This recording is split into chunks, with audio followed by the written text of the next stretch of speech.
எனக்கு நியூஸ் நேயர்கள் எல்லாருக்கும் வணக்கம். தனுஷோட இயக்கத்துல தனுஷ், துஷரா விஜயன், எஸ்.ஜே. சூர்யா, காளிதாஸ் ஜெயராம், செல்வராகவன், அபர்ணா பாலமுரளி, சந்தீப் கிஷன் அப்படின்னு சொல்லிட்டு ஒரு பெரிய நடிகர் பட்டாலுமே நடிச்ச ராயன் படத்தோடைய ரிவ்யூ தான் பார்க்க போறோம். ஸோ ராயன் தனுஷோடைய 50வது படம். எங்க அண்ணனுக்கு நான் தானே செய்வேன் அப்படின்னு சொல்லிட்டு அட்லி ஒரு ஆடியோ லான்ச்ல சொல்ல மாதிரி என்னோட 50வது படத்தை நானே செய்வேன் அப்படின்னு சொல்லிட்டு ஒரு பயங்கரமான கேங்ஸ்டர் மூவியா எடுத்திருக்காரு தனுஷ். பொதுவாகவே ஒரு 50வது படம்னா எப்படி இருக்கும்? ஒரு கமர்ஷியலாக அப்படியே பயங்கரமாக பாட்டு, ஃபைட்டு, டான்ஸு, அது கூட வந்து 2-3 லவ் போர்ஷன் அப்படின்னு சொல்லிட்டு பெரிய ஸ்டார்ஸோட 50th மூவிலாம் இப்படி தான் இருக்கும். நம்ம விஜய்க்கு எடுத்துட்டோம்னா சூரா, அஜித்துக்கு எடுத்துக்கிட்டோம்னா மங்காத்தா அப்படின்னு சொல்லிட்டு நம்ம நிறையா பார்த்துருப்போம். பட் இதெல்லாம் வந்துட்டு உடைக்கிற அளவுக்கு இப்போ ரீசெண்டாக விஜய் சேதுபதி அவருடைய 50th ஃபிலிம் வந்து பார்த்தீங்கன்னா மகாராஜா கொஞ்சம் கம்ப்ளீட்டாக டிஃப்ரெண்டாக இருந்துச்சு. அதே வரிசையில் வந்து பார்த்தீங்கன்னா ராயனும் இணைஞ்சிருக்கு. ஸோ என்னுடைய ஸ்டோரி அதுக்கு நான் ஜஸ்டிஃபை பண்ணுவேன் அப்படின்னு சொல்லிட்டு ஒரு ப்ராப்பர் கேங்ஸ்டர் மூவியை தான் வந்து எடுத்து வச்சிருக்காரு தனுஷ். பொதுவாக நிறைய பேருக்கு இந்த படத்தை பார்க்கும்பொழுது புதுப்பேட்டை, அப்புறமா வந்துட்டு பார்த்தீங்கன்னா வடச்சென்னை, இதெல்லாத்தையும் மிக்ஸ் பண்ணி பார்க்குற மாதிரி இருக்கே அப்படின்னு தோணலாம். பட் ரெண்டுமே வந்துட்டு கம்ப்ளீட்லி டிஃப்ரெண்ட் அப்படின்னு தான் சொல்லணும். இன்ஃபேக்ட் அந்த 2 படங்கள் இன்னுமே சூப்பராக இருந்துச்சு அப்படிங்கிறது தான் என்னுடைய ஒப்பீனியனாக இருக்கும். ஸோ இதில் வந்துட்டு எப்படி படம் ஸ்டார்ட் ஆகுது அப்படின்னு பார்த்தீங்கன்னா, சின்ன வயசுலேயே தனுஷ் வந்து அவங்களுடைய அப்பா அம்மாவை இழந்துடுறாங்க. என்ன ஆகுது அப்படிங்கிறத அவங்களுக்கு கடைசி வரைக்கும் தெரியல. பட் கூட வந்து பார்த்தீங்கன்னா, அதாவது தனுஷே சின்ன பையன், இன்னும் சின்னதாக 2 தம்பிங்க, அவங்க கூட வந்துட்டு ஒரு தங்கச்சி அப்படின்னு சொல்லிட்டு 4 பேராக சேர்ந்து ஒரு லாரியில் அப்படியே ஏறி அப்படியே வந்து கேஷுவலாக சென்னையில் வந்து இறங்கிடுறாங்க. 2 கேங்ஸ்டர்ஸ் இருக்காங்க. அந்த கேங்ஸ்டர்ஸ் வந்து பார்த்தீங்கன்னா சில வருஷங்களாக வந்துட்டு எந்த பிரச்சனையும் பண்ணிக்காம காம்ப்ரமைஸாக போய்க்கலாம்ப்பா அப்படின்னு சொல்லிட்டு அவங்க வேலையை பார்த்துட்டு போயிட்டு இருக்காங்க.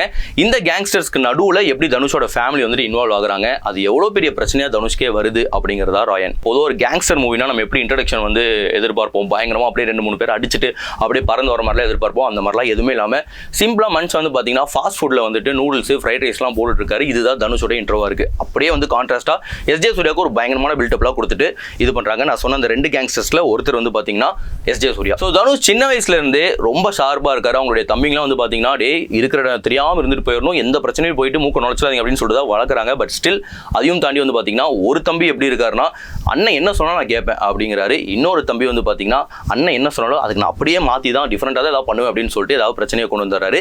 இவங்களுக்கு எல்லாம் மத்தியில் மாட்டிக்கிட்டு என்னடா பண்ணுறதுங்கிற மாதிரி ஒரு சிஸ்டர் இருக்காங்க.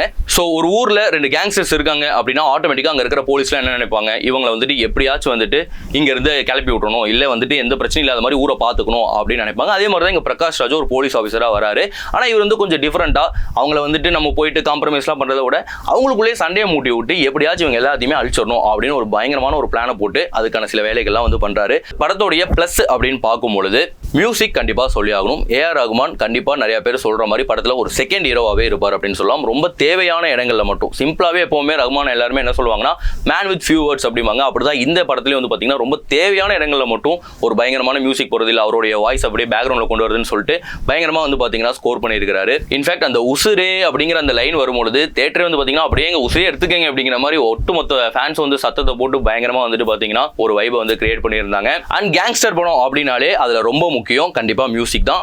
குறிப்பாக வந்து பார்த்தீங்கன்னா பிஜிஎம். ஸோ அதை வந்துட்டு ஜஸ்டிஃபை பண்ணியிருக்காரு ஏஆர் ரகுமான் அப்படின்னு தான் சொல்லும். ஒவ்வொரு சீன்லையும் வந்து பார்த்தீங்கன்னா தனுஷ் அப்படியே ஃப்ரேமில் காமிச்சாலே அதுக்கு பயங்கரமான ஒரு பிஜிஎம் அப்படியே ஈக்குவலாக அந்த கேங்ஸ்டர்ஸுக்கு அப்படின்னு சொல்லிட்டு எல்லா இடத்துலையும் எப்படி எப்படி வந்து ஸ்கோர் பண்ணுவோம் அதை கரெக்டாகவே வந்து பண்ணியிருக்காரு ஏஆர் ரகுமான். இந்த படத்தில் இன்னொரு பெரிய ப்ளஸ் அப்படின்னு பார்க்கும்பொழுது துஷரா விஜயனுடைய ஆக்டிங். கண்டிப்பாக வந்து பார்த்தீங்கன்னா அவங்க ரீசெண்டாக கூட ஒரு இன்டர்வியூல கூட சொல்லியிருந்தாங்க, நான் எந்த ஒரு படமே பெரிய ஸ்டார்ஸ் அப்படின்லாம் சொல்லிட்டு நான் வந்து அதை அக்செப்ட் பண்ணிக்க மாட்டேன், கதை வந்து எனக்கு பிடிச்சா மட்டும்தான் நான் வந்து அக்செப்ட் பண்ணிப்பேன் அப்படிங்கிற மாதிரி சொல்லியிருந்தாங்க. அதுக்கு ஏற்ற மாதிரியே தான் அவங்களுமே இந்த ஒரு ரோலை கரெக்டாக பண்ணியிருக்காங்க அப்படின்னே சொல்லலாம். அண்ட் 2 பிரதர்ஸாக வரக்கூடிய சந்தீப், ஆல்சோ வந்து பார்த்தீங்கன்னா காளிதாஸ் ஜெயராம். காளிதாஸ் ஜெயராம் வழக்கமாகவே வந்துட்டு ஒரு சாக்லேட் பாயை தான் பார்த்துருப்போம், அப்படியே ஒரு லவ் போர்ஷன் அந்த மாதிரிலாம் பார்த்துருப்போம். பட் அதெல்லாம் தாண்டி இங்கே ஒரு ரகட் பாயா அவர் எப்படி இருக்கிறாரு அண்ட் எமோஷன்ஸ்லாம் எப்படி கேரி பண்ணியிருக்காரு அப்படின்னு பார்க்கும்பொழுது கண்டிப்பாக ஆச்சரியமாக இருக்குது அப்படின்னு சொல்லலாம். சந்தீபை நிறைய பேர் மாநகரம் படத்தில் பார்த்துருப்பீங்க. கிட்டத்தட்ட அதே மாதிரி தான் ஒரு கேரக்டர் இந்த படத்துல அவருக்கு இருக்கு. ஸோ ஃபர்ஸ்ட் ஹாஃப்ல கொஞ்சம் அப்படியே லேகிங்காக அப்படியே ஸ்லோவாக ஸ்டார்ட் ஆகிற மாதிரி தான் இருந்தாலும் கூட இன்டர்வல் பிளாக் பார்த்தீங்கன்னா பயங்கரமாக பண்ணியிருக்காங்க அப்படின்னே சொல்லலாம். அந்த ரைட்டிங்கே வந்து சூப்பராக இருந்துச்சு. யாருமே எக்ஸ்பெக்ட் பண்ணாத ஒரு ட்விஸ்ட்னு கூட சொல்லலாம்.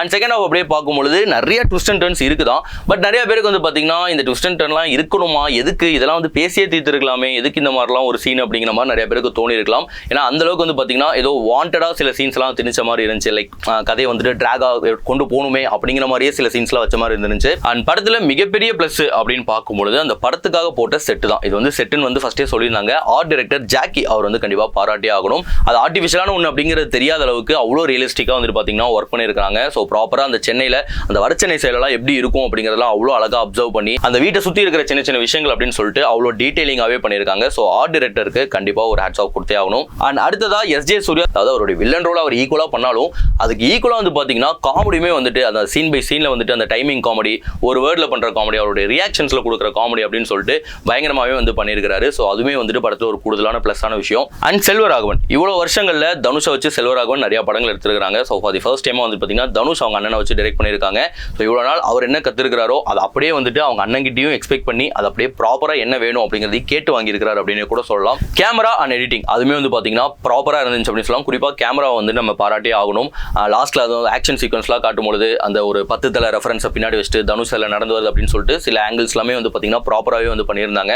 ஸோ எவ்வளோ பாசிட்டிவ்ஸ் இருந்தாலும் நெகட்டிவ் அப்படின்னு பார்க்கும்பொழுது முன்ன சொன்ன மாதிரி செகண்ட் ஹாஃப்ல ஒரு சில இடங்கள்லாம் லைக் பிரதருக்கும், அதாவது தனுஷ்க்கும் அவங்களுடைய பிரதர்ஸ்க்கும் நடக்கிற ஒரு சில கான்வர்சேஷன்ஸ், ஒரு சில இன்சிடென்ட்ஸ்லாம் பார்க்கும்பொழுது இதெல்லாம் எதுக்கு இவங்க அழகாக பேசியே தீர்த்துருக்கலாமே, இது வந்து தேவையில்லாமல் நடக்குதோ அப்படிங்கிற மாதிரி வந்துட்டு லைக் கதையை இன்னுமே எக்ஸ்டெண்ட் பண்ணணும் அப்படின்னு பண்ண மாதிரி தான் இருந்துருந்துச்சு. பட் அது எல்லாத்தையும் தாண்டி தனுஷ் சிங்கிள் மேனாக வந்துட்டு ஷோ ஸ்டீல் பண்ணியிருக்காரு அப்படின்னே சொல்லலாம். அதுக்கு பெரிய ப்ளஸ்ஸாக இருந்தது ஏஆர் ரஹ்மான் அவருடைய பிஜிஎம் ஸ்கோர். அவர் வந்துட்டு ஒரு ஃப்ரேமில் அப்படியே சும்மா முறைச்சாலே அதுக்கு ஏற்ற மாதிரி அவர் ஒரு பிஜிஎம் ஸ்கோரை பண்ணி ரெண்டும் மிக்ஸ் ஆகி பார்க்கும்பொழுது பக்காவாக இருந்துச்சு அப்படின்னே சொல்லலாம். ஸோ ஃபைனலாக இவ்வளோ பிரச்சனைகளையும் தாண்டி தனுஷ் அப்படியே அதுலேருந்து மீண்டு வரதை பார்க்கும்பொழுது ஒரு ப்ராப்பர் கிளைமேக்ஸாக இருந்துச்சு. ஸோ ஒரே லைனில் ராயனை பற்றி சொல்லணும் அப்படின்னா ஓஹோ அப்படின்னா இல்லை அப்படின்னாலுமே ஒரு ப்ராப்பரான ஒரு ஆக்ஷன் படம் கண்டிப்பாக ஒரு திருப்தியான ஃபீலோட வெளில வரலாம்.